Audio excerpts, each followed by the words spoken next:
Mındaq yarım piyoladın jiqraq un, özümüzün adetdeki un, bir tal tuxum aralashtirib tayyorlab olamiz. Bir tomoq qoshiq seriq may, sarmayı. Mush tomoq qoshiqda o'lcham qildim men o'zimizning tomoq qo'shdi. Buni eritib olamiz bu. Anan keyindan bir chimdim soda. Yana boyqi tomoq qoshiqda 3 tomoq qoshiq shakar, 1 piyola süt. Oldi bilan süt bilan shakarni silib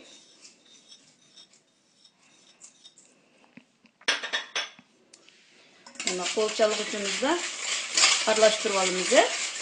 Mumkin bo'lsa, mushu shakarni amal qilib erib bo'lguncha aralashtirsak yaxshi. Men endi vaqt munosabati bilan uningga saklamadim. Ma bir tomoq qoshiq seriq mayni qo'yamiz.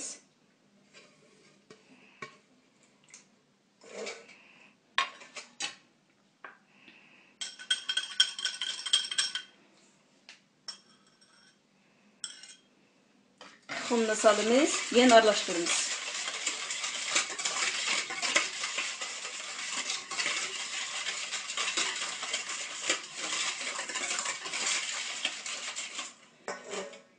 Endi buningga boyqi bir chimdim sodarmiz. Aning keyindan unni azazdan silib aralashtiramiz.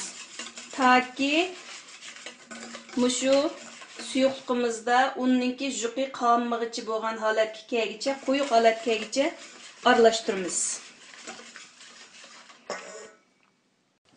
Mana mush holatda bo'ldi, mana bu. Bundan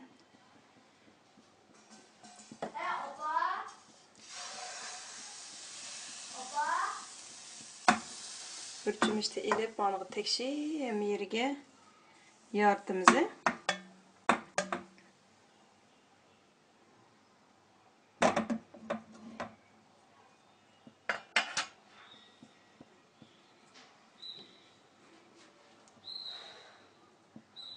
Yoritib so'z o'tib pishiramiz. Anadan keyin qo'limiz bilan lam o'rib olsak bo'ldi.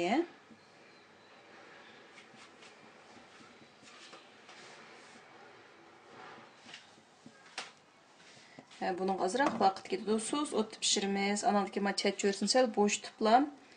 Anadan keyin matirib qizargandan keyin lam o'rib olsak bo'ldi. Mana mush xil shaklda pishib chiqadi.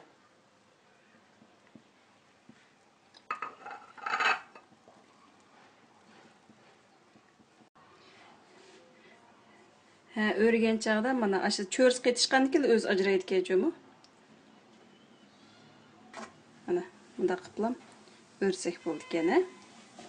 Mana shunday qilib o'rib